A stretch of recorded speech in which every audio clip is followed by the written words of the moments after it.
Bonjour à tous et bienvenue. Je suis Michèle Delcroix-Fialex, conseiller environnement et économie circulaire à la Chambre de commerce et d'industrie Nantes-Saint-Nazaire. Et en fait, je suis très heureuse d'être là avec vous pour partager ce cas d'école dans le cadre de Social Change, consacré à la question suivante: comment les mutualisations interentreprises apportent des solutions qui profitent à tous à l'échelle de notre territoire. En effet, nous traversons depuis le mois de mars une période qui bouscule nos vies au quotidien, mais également la vie des entreprises. Face à cela, comment les entreprises se sont-elles organisées? Comment ont-elles développé de nouvelles formes de travail, des nouvelles formes de coopération ou ont renforcé leurs nouvelles formes de travail pour ne pas subir, avancer et agir? Donc, pour en parler, j'ai à mes côtés 3 invités qui sont en duplex, 2 représentants de la société Promoplast située à Châteaubriand. Nathalie Pourchasse, vous êtes directrice financière et Michael Pierre, directeur de production. Et Xavier Thoiry, vous êtes chef d'entreprise de l'entreprise Click Eco et également vice-président du club d'entreprise Cœur de Retz Entreprise. Voilà pour les présentations. N'hésitez pas pour ce cas d'école à poser vos questions tout au long de l'intervention dans la zone de chat afin de pouvoir y répondre au fur et à mesure. Donc maintenant, je vais commencer notre premier témoignage avec Nathalie Pourchasse et Michael Pierre de la société Promoplast qui est située à Châteaubriand. Votre entreprise est engagée depuis plusieurs années dans une démarche RSE. Je vous propose de nous faire découvrir votre entreprise et nous faire partager votre initiative de la mutualisation. Oui, bonjour, merci Michel. Qui sommes-nous, le groupe Proebo? Je vais d'abord vous parler de la mission de notre groupe, de ses métiers, des entreprises qui le composent, et puis de nos 4 engagements RSE, démarches qu'on a entreprises en 2019. Ensuite, Michael vous présentera en fait notre expérience de la mutualisation interentreprise en 2020. On vous fera un petit bilan ou un retour d'expérience sur ce sujet-là qui a monopolisé les équipes et qui nous a vraiment intéressés cette année. Voilà, donc Michel, si vous pouvez passer au slide suivant. Non, juste quand même la mission, oui, puisque vous avez... Excusez-moi, c'était le précédent. Voilà.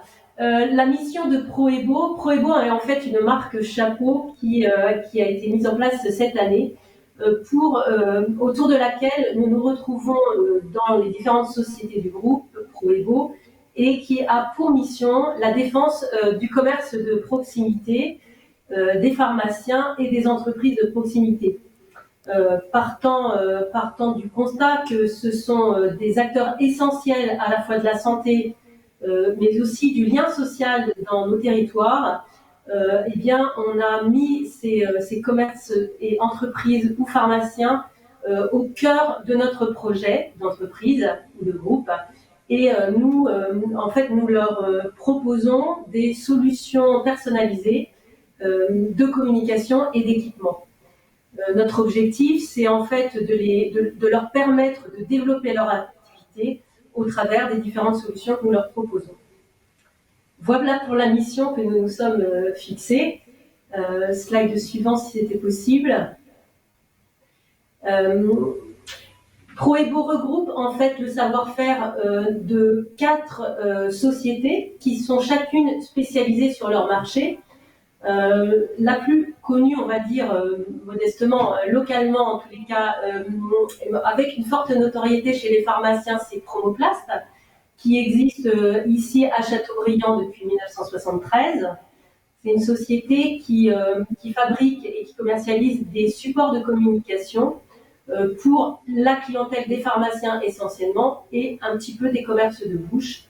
Alors quand on dit cette activité-là, c'était historiquement un fabricant de sacs plastiques qui, au travers de son histoire, s'est beaucoup diversifié, a évolué dans ses activités pour proposer en fait les supports de communication au sens large pour les pharmaciens, que ce soit autour des produits de fidélisation comme des calendriers, des objets publicitaires ou des sacs personnalisés, mais aussi pour attirer la clientèle chez les pharmaciens, des enseignes, des croix, des affichages dynamiques extérieurs ou autres services comme des sites internet par exemple.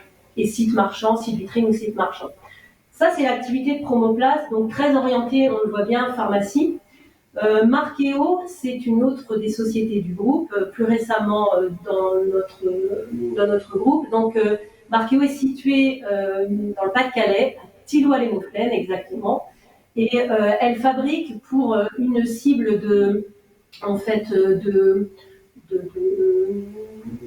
d'agences de tourisme ou d'événementiel, on va dire, de petits tour opérateurs.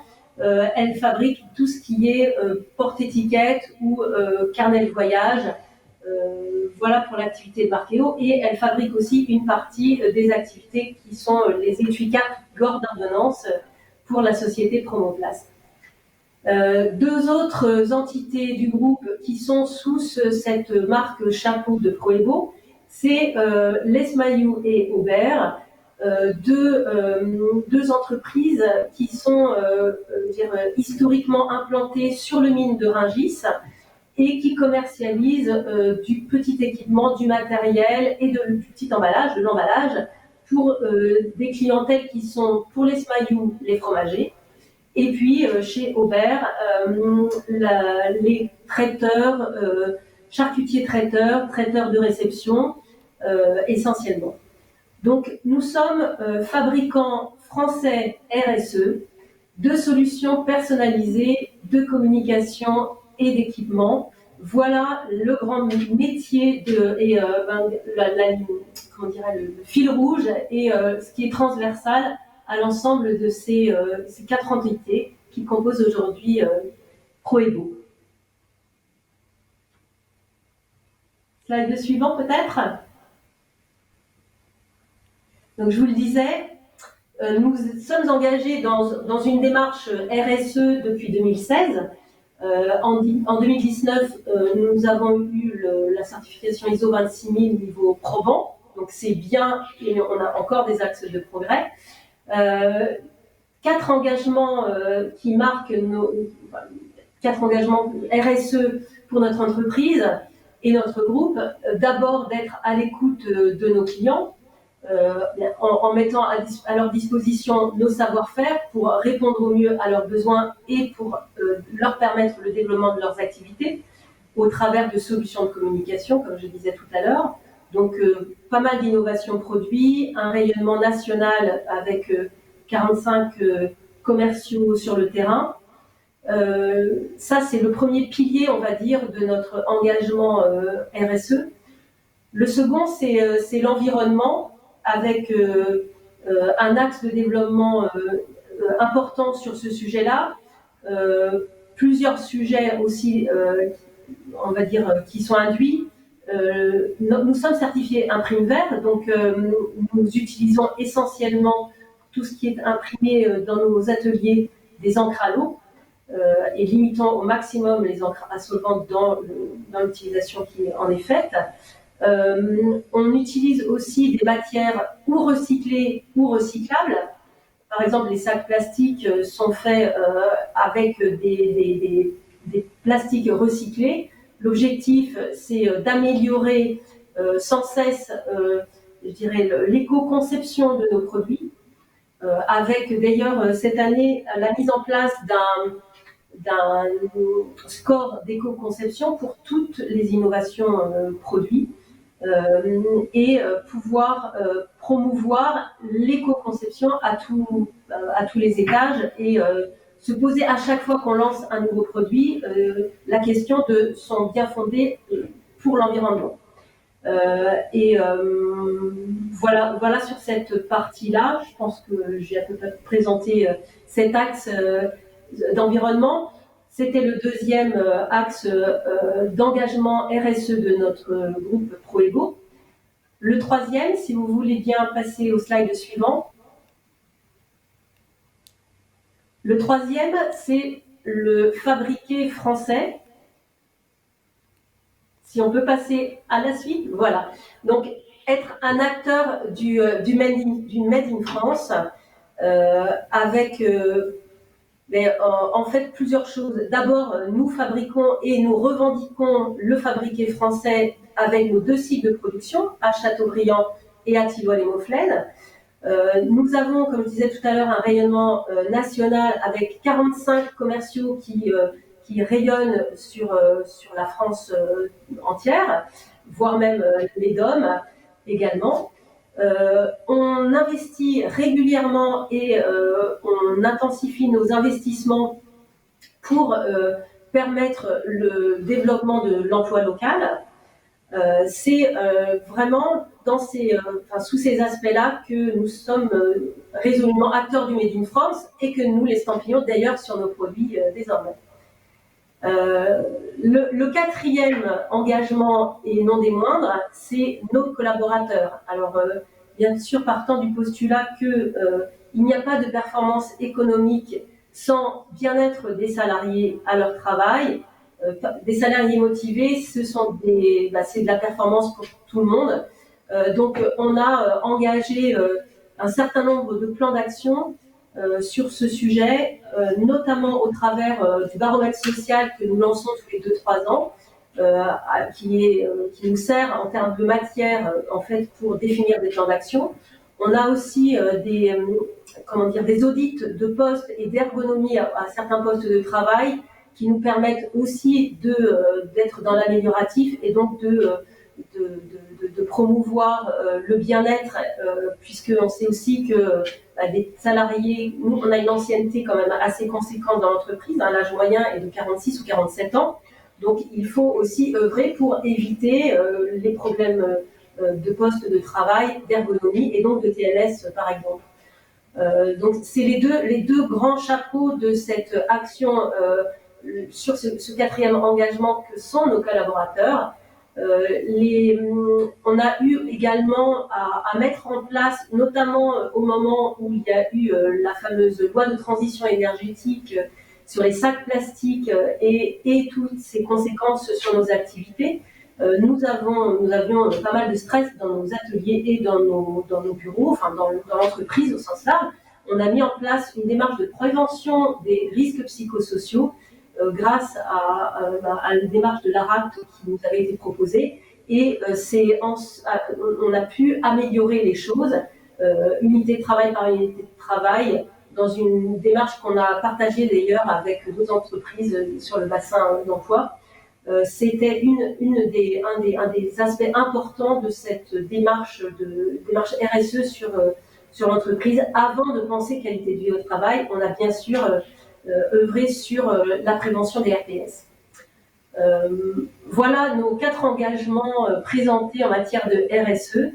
Je vais maintenant passer la parole à Michael qui va vous présenter ce qu'a été notre expérience en 2020 de la mutualisation interentreprise dans la mise à disposition de personnel.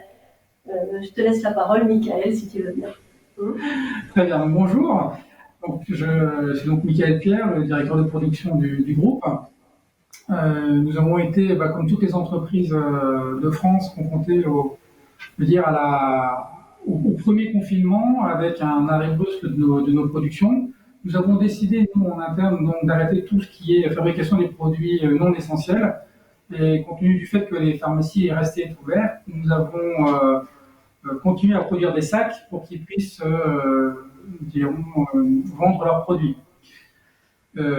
Sur ce fait, l'hôpital de Châteaubriand nous a appelés directement car ils allaient tomber en rupture de protection pour leur personnel. Ils n'allaient plus avoir suffisamment de blouses. Nous étions le mardi et ils allaient tomber en rupture le dimanche. Donc nous avons eu beaucoup d'échanges avec l'hôpital, nous avons réalisé des prototypes et nous avons modifié nos machines qui étaient essentiellement destinées à la fabrication de sacs pour réaliser donc de très grands sacs dans lesquels nous avons fait des trous, de gros emporte-pièces pour pouvoir utiliser ces sacs en tant que surblouse. Donc c'était très rudimentaire, mais l'objectif était atteint. L'objectif c'était que le personnel soignant soit protégé. De là, donc, au fur et à mesure, nous avons continué à proposer des surblouses, des manches également par la même occasion, toujours en collaboration avec l'hôpital de Châteaubriand. Et puis, nous avons développé des tabliers. Donc là, on a complètement repensé la fabrication. Et nous avons réussi, donc la semaine qui suivait, à réaliser également donc, des tabliers. Il se trouve que la demande était de plus en plus importante, car il y a eu un reportage sur cette action dans les journaux locaux. Et nous avons été contactés du coup par le CHU de Nantes, avec d'importants besoins, et l'ARS avec encore plus de besoins, vous imaginez, sur la région. De ce fait, nous avons eu besoin d'augmenter nos capacités de production. On a déjà fait des heures supplémentaires, travaillé des jours fériés, mis en place des équipes de nuit pour maximiser l'ouverture de nos machines. On a mis en place également donc, le recours à l'intérim, et puis est venue naturellement l'idée de se dire que les entreprises de la zone sont directement impactées par la crise. Elles sont fermées au chômage partiel. Et nous sommes dit, dans un élan de solidarité, et puis également en se disant, on avait du personnel qualifié dans la région, voire dans la ville, qui était disponible car au chômage partiel. Donc on a sollicité l'ensemble des employeurs de Châteaubriand via l'ADIC, l'association des industriels de Châteaubriand, pour leur demander s'ils pouvaient mettre à disposition du personnel pour venir renforcer nos équipes. On est passé, on va dire, d'une dizaine de personnes sur ligne à une quarantaine de personnes en quelques semaines. Donc avec on va dire une mise en place, une structure de formation et d'accueil des différentes personnes assez rapide et qui s'est très bien passée du fait que les personnes que nous avons reçues étaient déjà des personnes de l'industrie, avec les réflexes, avec la connaissance des ateliers. Donc c'était vraiment facilité en termes d'apprentissage pour l'ensemble de ces personnes. Est-ce qu'on peut passer à la slide suivante, s'il vous plaît?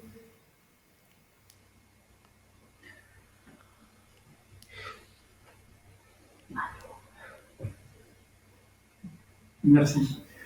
Donc, Team Plastic, donc une entreprise également du bassin Castelbriantais, a été fortement impactée car son client principal, c'est principalement l'aéronautique. Ils ont été les premiers à nous solliciter et nous nous sommes mis d'accord assez rapidement pour avoir du personnel pour venir travailler dans les ateliers. Donc, il y a eu tout un formalisme qui a été mis en place. Donc là, je vais laisser Nathalie en parler, qui est largement plus qualifiée que moi pour en discuter. Voilà, parce que directrice financière et RH essentiellement. En fait, le formalisme est très très simple. Il y a une convention de mise à disposition qui est signée, qui est tripartite. Donc le salarié, l'entreprise qui prête et l'entreprise emprunteuse, même si ces mots ne sont pas très jolis. Donc le salarié volontaire, il est rémunéré par son entreprise, il reste rémunéré, il reste dans les effectifs de son entreprise et rémunéré le nombre d'heures qu'il fait bien sûr chez nous, mais au travers du référentiel de son entreprise, réglementaire de paye. L'entreprise emprunteuse, elle rembourse les salaires et les charges, euro pour euro, sans qu'il y ait de bénéfice sur cette opération. Il y a juste, en termes de formalisme, une consultation préalable des élus, en fait, du CSE, de chacune des deux entreprises, préalablement à la mise en place de cette convention.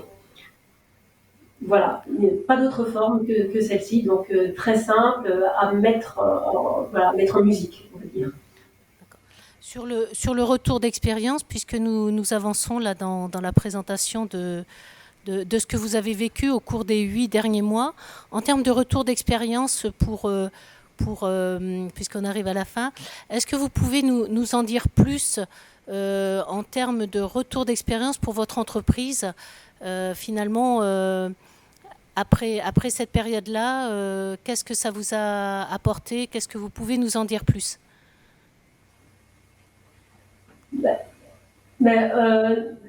Déjà, cette histoire avec les hôpitaux et avec la fabrication des surblouses, etc., a fait rayonner l'entreprise, je pense, en dehors de nos murs. et a permis aussi aux salariés de l'entreprise d'avoir une certaine satisfaction, voire une fierté à appartenir à cette entreprise. Ça, c'est un plus, mais qui n'a, enfin, ça c'est pas quantifiable, mais c'est prégnant et ça a vraiment été important dans l'entreprise. Cette solidarité aussi entre les entreprises, donc faire des ponts entre les entreprises, ça permet vraiment d'être plus fort. Et donc ça a été un des atouts et en tous les cas une des chances de Proego Chromoplast de pouvoir mettre ce dispositif en œuvre. J'ajouterais que sur le plan RH, ça nous a permis aussi aujourd'hui de recruter une personne parmi ces 14 salariés de chez Team Plastique l'entreprise qui a dû faire un PSE.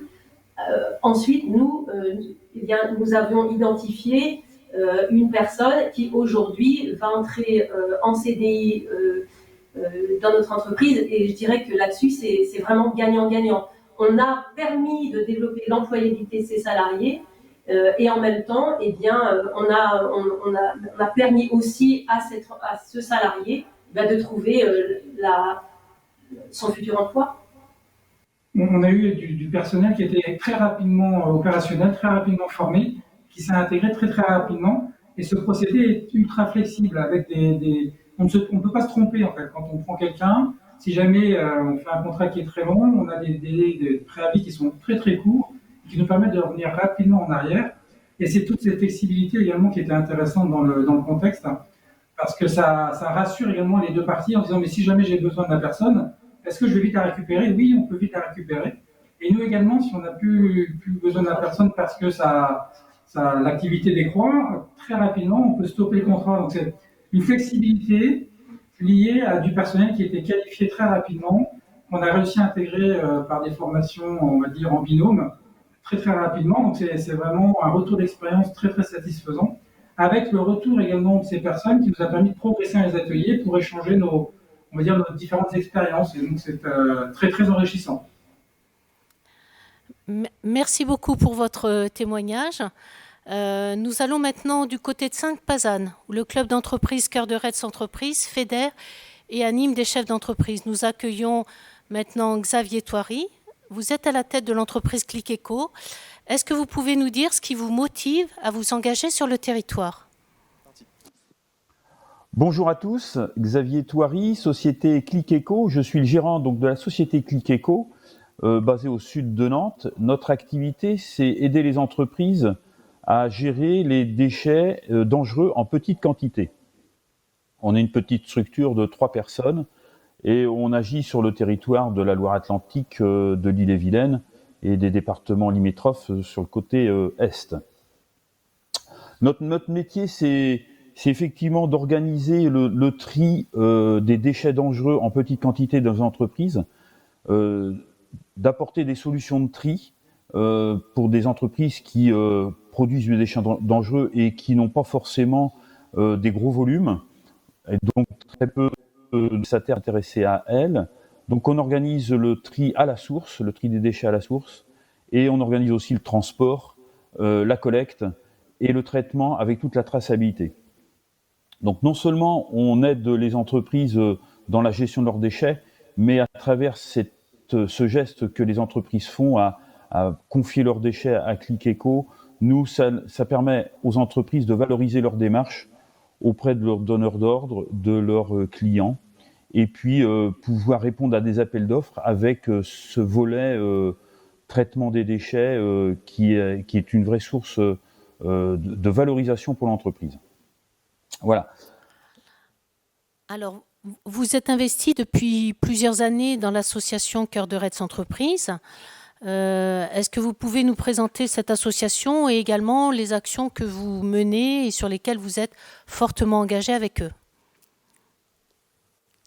Oui, en 2013, l'association a été créée. Alors, c'était sur le territoire du Sud-Loire, un des seuls territoires qui n'avait pas forcément de club d'entreprise. Alors, sous l'impulsion de quelques chefs d'entreprise et puis de la CCI, il a été créé un club d'entreprise en 2013. Voilà. C'était dans un premier temps de mieux connaître les entreprises du territoire, de mieux se connaître entre nous. Et puis j'ai perdu le fil. Et puis aussi d'être partie prenante du développement économique. Et ça a été très tôt un axe qui a été fortement développé au sein du club, d'être partie prenante du développement économique du territoire, avec les acteurs locaux, les élus locaux, les collectivités, pour pouvoir créer de la richesse au sein de ce territoire du Sud-Loire. Donc voilà, on a depuis 2013, eh bien, aujourd'hui on a 60 membres qui agissent. Alors la typologie des entreprises que l'on a, ce sont des TPE-PME. En moyenne 3-4 salariés, et on a quelques entreprises à une dizaine, une quinzaine, mais voilà, on n'est pas sur des grosses structures.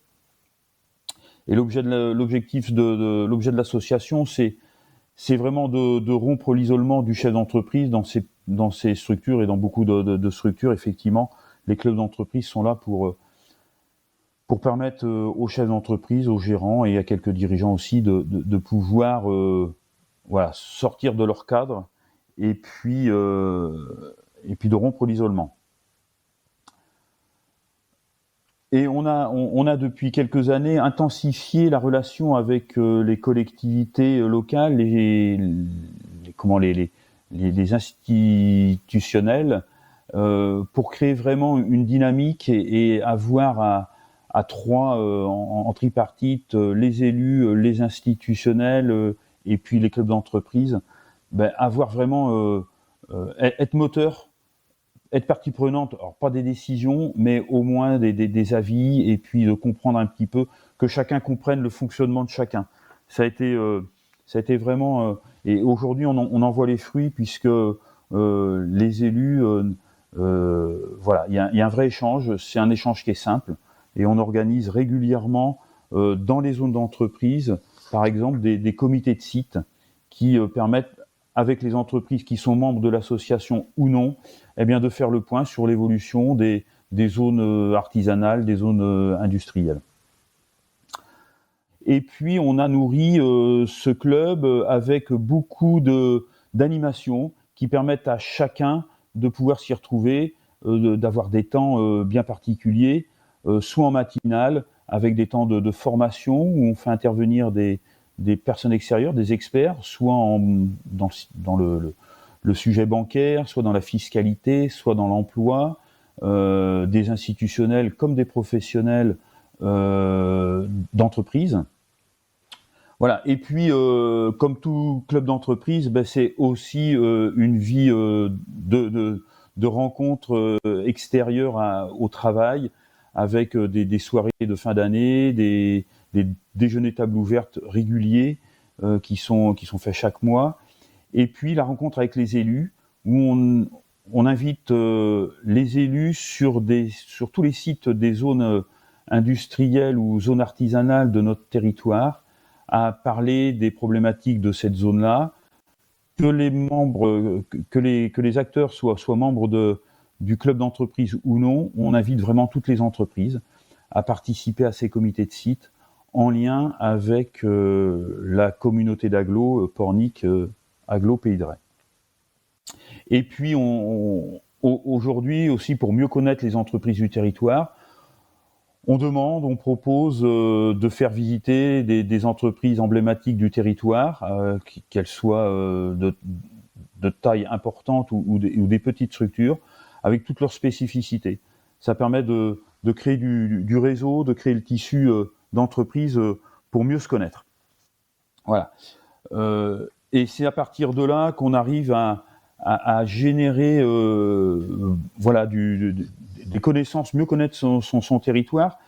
L'objectif du club d'entreprise, c'était vraiment de trouver des acteurs locaux, pas forcément aller chercher à l'extérieur du territoire, même s'il y a de très belles entreprises à l'extérieur, mais pouvoir trouver des fournisseurs, localement, plutôt que d'aller zioter sur Internet une adresse qui est à quelques centaines de kilomètres. Et on s'aperçoit que par cet intermédiaire-là, on voit beaucoup d'entreprises travailler entre elles. Et c'est une une des prochaines démarches qu'on est en train de mettre dans le club, de pouvoir mesurer à quel point, depuis 7 ans que ce club est créé, combien travaillent entre elles d'une façon assez automatique. Voilà. Donc, ça, c'était la présentation du club. On a été amené à travailler sur plusieurs sujets et il y a 2 ans, on nous a proposé, on peut passer à la slide suivante, concernant le programme de l'ANACT, qui était sur l'amélioration des conditions de travail. Donc, on nous a proposé au club d'entreprise, et pas à une entreprise, de travailler sur un projet de mixité-égalité. C'était assez nouveau et l'ANACT a accepté qu'un club d'entreprise se voit relever ce défi-là pour participer à identifier des bonnes pratiques et intéresser les entreprises et les chefs d'entreprise et les collaborateurs à ce problème de mixité et d'égalité au sein des entreprises. Pour nous, ça a été un vrai challenge, puisque j'en étais le pilote et il fallait piloter une vingtaine d'entreprises avec des problématiques différentes, des attentes différentes. Mais on a su initier un petit peu des réflexions, sortir des sentiers battus, des préjugés que chacun dans les entreprises on pouvait avoir. Et ça nous a permis vraiment de comprendre notre propre fonctionnement, soit dans le recrutement, soit dans la gestion du personnel. Alors effectivement, on avait des entreprises de 2-3 salariés, mais on avait aussi des entreprises d'une quinzaine de salariés. Et comment on recrutait? Et on s'apercevait parmi les ateliers qui ont été proposés, qu'on avait des représentations et des préjugés dans la façon dont on identifiait un poste. Pas forcément d'une façon sexiste, mais c'était assez genré, et on nous a amené à nous dépasser sur cette réflexion-là, de se dire voilà, si on a un poste de secrétariat, voilà, il n'est pas forcément dédié à une femme, voilà. Ça a été vraiment intéressant, et les entreprises ont pu confronter, les entrepreneurs ont pu confronter aussi leur façon de réagir à un CV qu'ils recevaient, comment ils le lisaient, un atelier très intéressant. Ça a duré 1 an, cette action avec l'ANACT a duré 1 an, avec des entretiens dans les entreprises, avec pas mal de documents, et puis des ateliers qui nous étaient proposés par deux intervenantes extérieures. Et ça a permis là encore de faire du lien entre les entreprises et de se découvrir.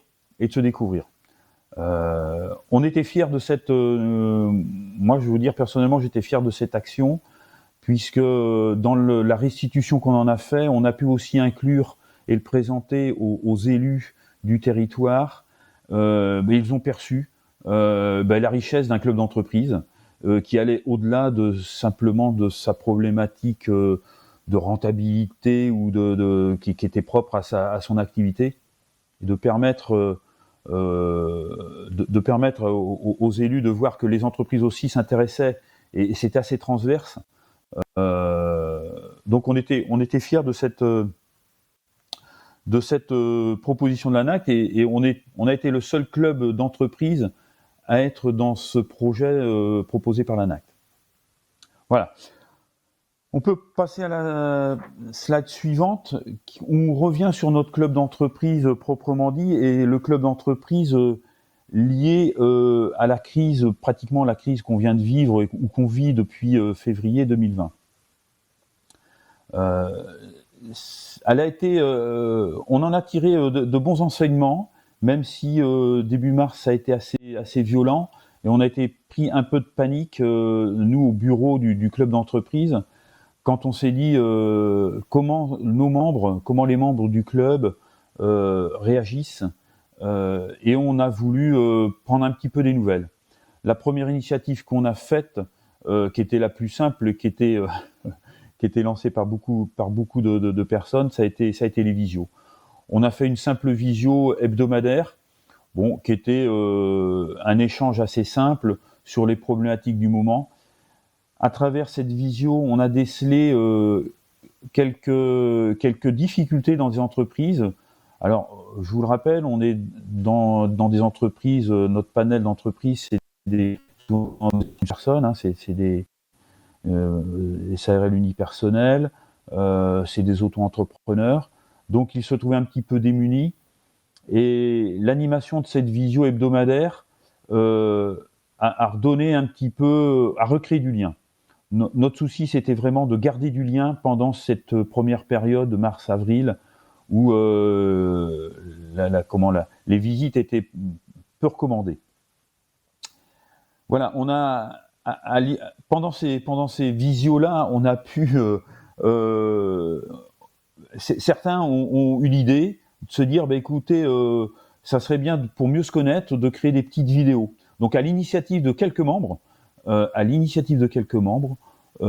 a été créé avec des volontaires, des entreprises, des petites vidéos sur leur propre société.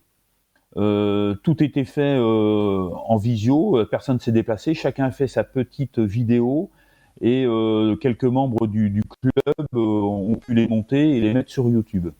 Bon, ça a été un premier élément dynamique. Et puis d'autres ont été plus loin dans les démarches, ont fait des fiches entreprises en disant voilà, moi en tant qu'entreprise, de quoi j'ai besoin pendant cette période et qu'est-ce que je peux donner à un des membres, ou qu'est-ce que je peux donner, qu'est-ce que je peux apporter, quelle information je peux donner.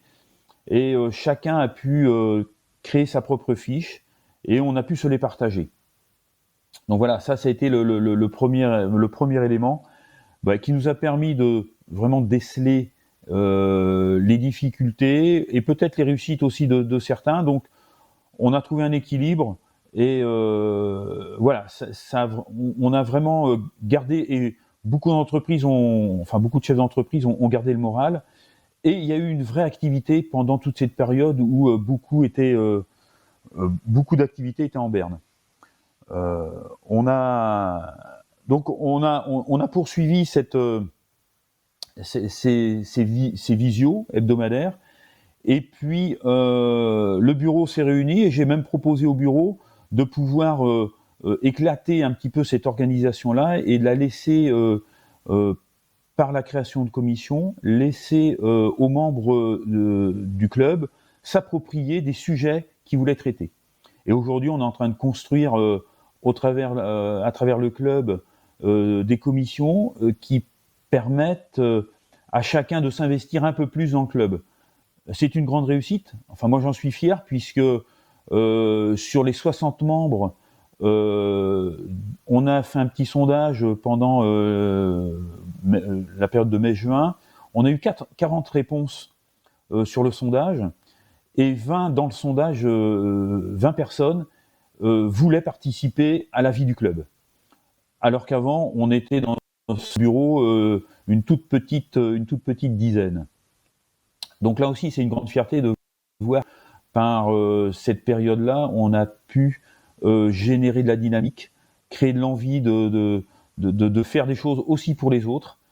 Et aujourd'hui, les animations, les commissions travaillent, alors dans une période qui n'est pas facile puisqu'on ne peut pas se rencontrer, mais travaillent dans leur coin pour dire voilà, on va créer des outils pour mieux se rencontrer, créer des visios délocalisés, faire peut-être des rencontres à 5-6 plutôt qu'à 25 ou 30 comme on faisait à nos matinales avant. Donc voilà, la démarche qui a été longue, mais on a tiré profit de cette action, de cette crise.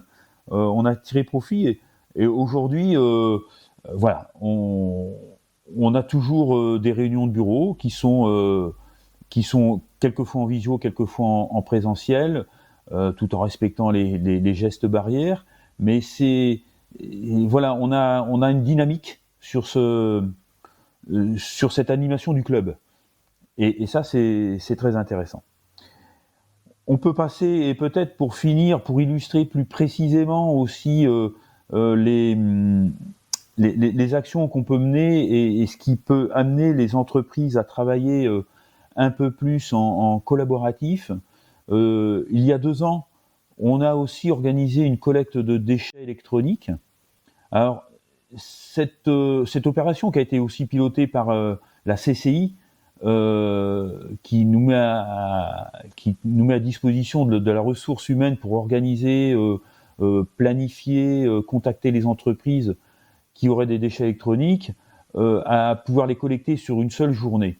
Donc cette action nous permet là encore de faire du lien, puisqu'on touche des entreprises qui sont quelquefois loin du club, mais qui, par une action de collecte de D3E, de déchets électroniques, permettent de mener dans leur entreprise la communication, de dire voilà, le club va organiser une collecte. Si vous avez dans vos maisons, dans vos familles, des déchets électroniques, voilà, on peut organiser une collecte à travers le club.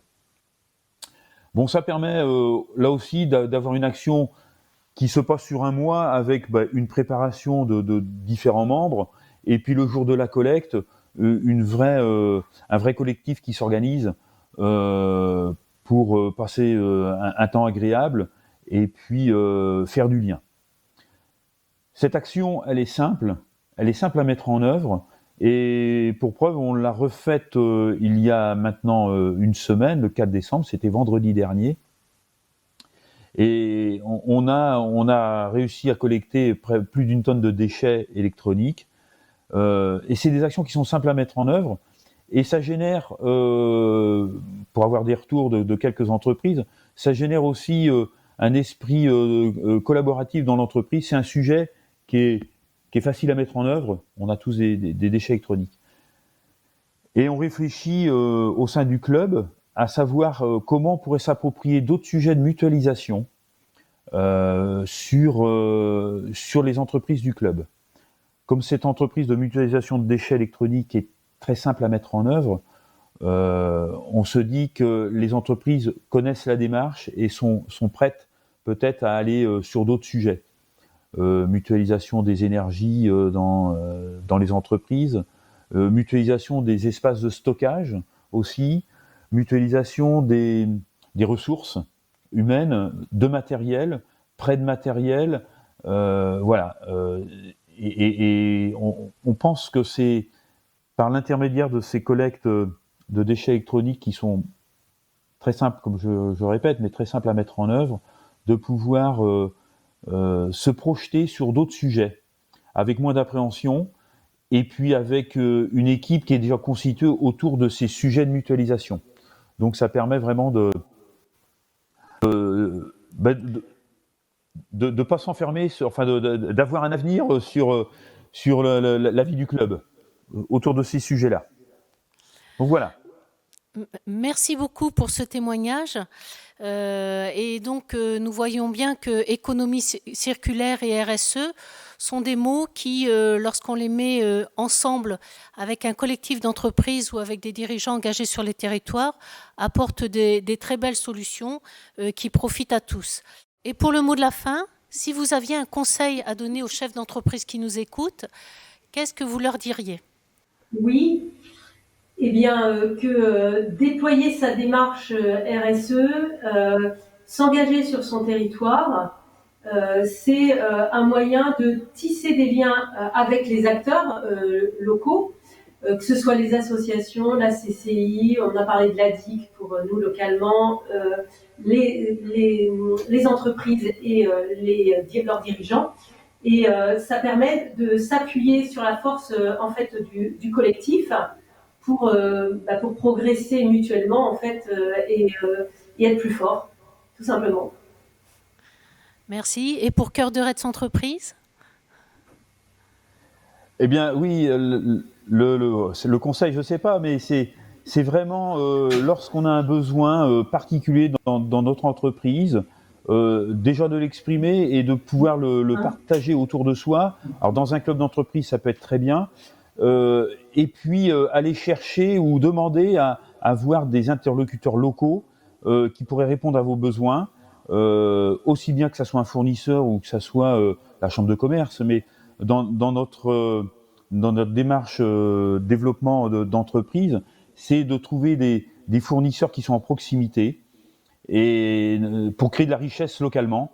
Voilà, je pense que il faut pas hésiter à partager ses problématiques en local avec son entreprise voisine, parce que je pense que son voisin a peut-être la solution à nos problèmes ou à notre envie d'avancer, en trouvant des solutions vraiment localement. Et c'est vrai, nous c'est ce qu'on fait depuis, et moi personnellement depuis que j'ai créé l'entreprise, c'est je me force et je m'évertue à trouver des fournisseurs locaux et les faire travailler. On est toujours très bien servi et il y a toujours du retour. Merci beaucoup. À très bientôt.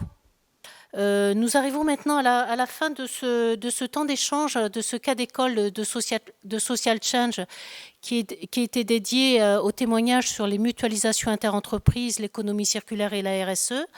Merci beaucoup aux intervenants pour la qualité de vos témoignages, ainsi qu'aux participants qui ont posé des questions auxquelles nous avons répondu au fur et à mesure.